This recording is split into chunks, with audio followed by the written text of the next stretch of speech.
In our political panel, Mandy Gunasekara, thank you, former senior Trump administration official at the EPA, and Antoine Seawright, former senior advisor to Hillary Clinton in South Carolina, and the founder of CEO of Blueprint Strategy. Hey, Antoine, I'm going to start with you, and Mandy, I'm going to get your reaction to Delaney in a second, but let me start with you, Antoine, and just overall, do those Democratic candidates who are upset about the new debate rules have a valid argument? No. Welcome to the big leagues. Look, we know what it's going to take on Donald Trump and the Republicans next year. And what the DNC, I think, has done to this point, I think has been very fair. Look, the first set of standards to qualify the debate was very lax. I think it gave everyone a chance to at least get in the game. But we can't continue going down this road having debates with 20, 30 people on the debate stage because we have these really relaxed standards. I think what they've done is fair. I'm very pleased. I applaud the chairman for his work.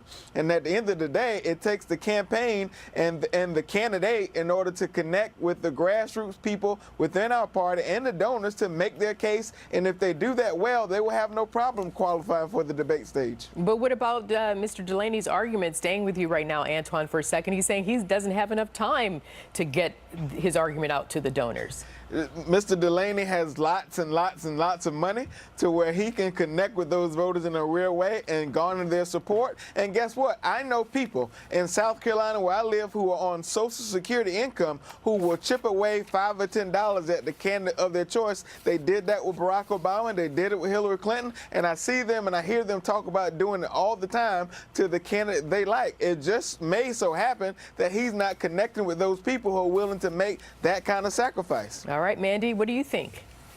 So I actually agree with Antoine. You know, the DNC has had to figure out how to take a very broad and numerous group of candidates and set thresholds to narrow the field. I believe they're doing it in a way to support some of their preferred candidates like Biden and Kamala Harris and Elizabeth Warren. But what I would say, it doesn't really matter for Republicans if there's 2 up there or 25. They're all going to be pushing the same extreme policies like higher taxes, more regulations that show how out of touch they actually are with the American electorate.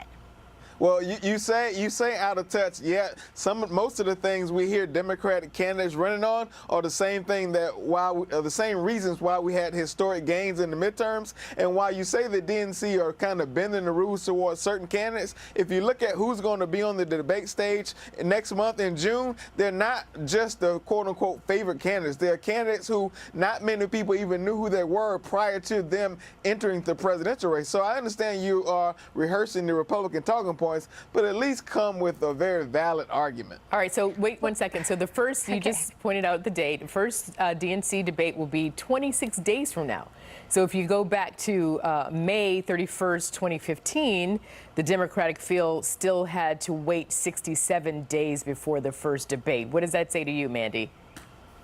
So again, I think it's what's going to come out is not necessarily what the time frame is, but who's connecting with the voters.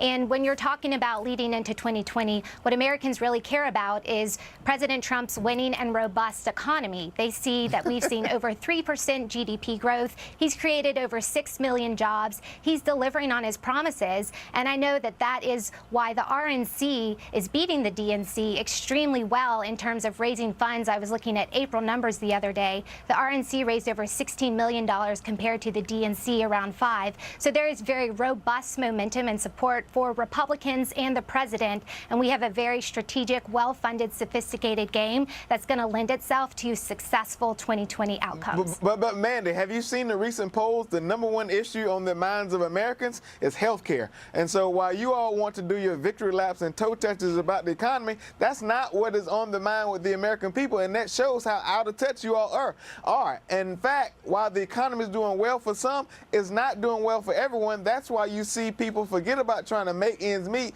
People are putting 2 ends together, hoping they meet in middle-class America. And the tax scheme that you passed is proof in the pudding that you all are out of touch about what middle-class America wants.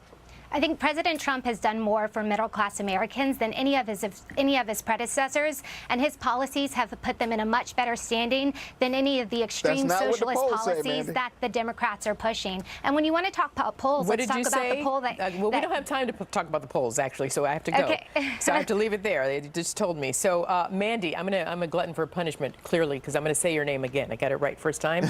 You did a great job. Gunasekara. Yes. And Antoine C. Wright. Thanks, guys. Mine was Thank you easy. so much.